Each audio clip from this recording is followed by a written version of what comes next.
for the very good homily Tutaanza kwa of coding education to come and be with us into the world of coding from critical thinking.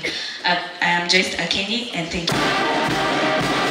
Learn the example, but to use our chief guest. Some use their personal laptops and television screens. We are going to gazette soon school transport regulations that is going to determine how students and school transport is going to be managed.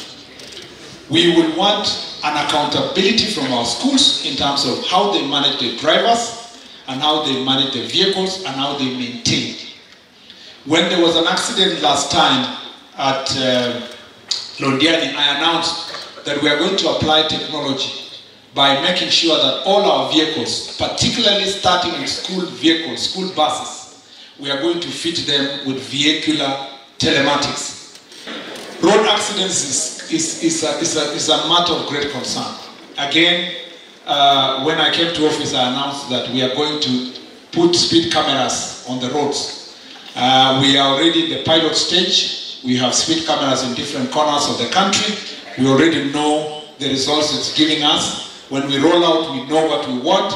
We want instant finding of all drivers who are overspeeding or overlapping or committing road offenses. Again, I want to ask the people of Kenya to be patient.